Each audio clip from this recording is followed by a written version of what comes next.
So I figured I'd make a little bit more in-depth video on how to do the starter on a B8 S4. This is going to be a 2011 that I'm working on. I already have it in the service position. If you don't know how to do that, there's a ton of videos on how to do that. Very, very simple, just to pull the front bumper off and pull this back. Anyways, the starter is going to be way down in here. You can kind of see it when you get down in here. It's like hiding back in there. So this one almost looks new already. So I'm gonna pull it out, test it, and check the wiring going to it if it does work still.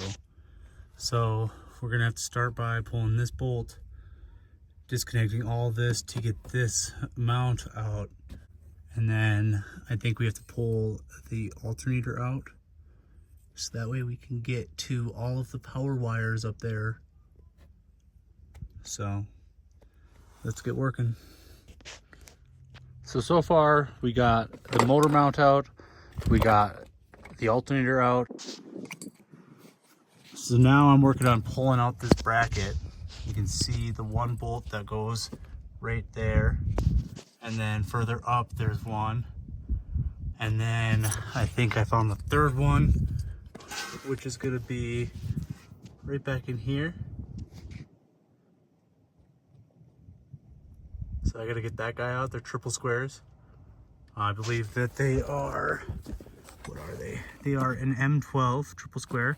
So far I've used the 14 and I have used an 8. So definitely pick yourself up one of those if you're going to be doing this. So I also think that this is a lot harder to do with the automatic versus the manual, because you have these transcooler lines that are right here, and those are just right in your way with all of this. So luckily I was able to squeeze the motor mount by and squeeze the alternator by, barely, but I had to also drop the subframe on this side, so I loosened all of the subframe bolts to get this to lower a little bit so that I could squeeze out that motor mount. Well, I was finally able to get that motor mount bracket out. I had to use a series of swivels to get to this final bolt that was hiding up in here on the left up there. But now that gives you full access to the starter, essentially. You can see that bottom bolt there. You can see all the connections up there. The only problem is getting to that top bolt.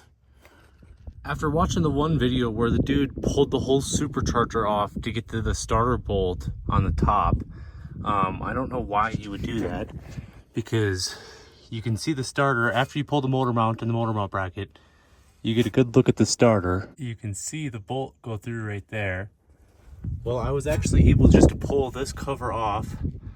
I'm already had to lower the subframe to get the motor mount out, so I just dropped the engine down a little bit and the bolt is just right up here. If I had a 0-turn ratchet, this would probably help in this situation, but it's just right up there. So yeah, this wasn't too bad to get out. It's just up above. You can kind of see I snaked my socket. It's a 3/4 12 point that I used. I snaked it up. You can see the head of the bolt there after I got it out now. Right in the middle there. Snaked it over the exhaust mount, over the exhaust and over the trans over here and up.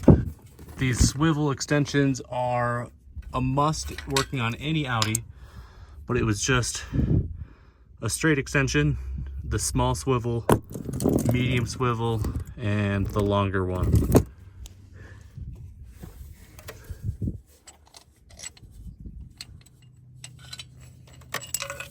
Look at that.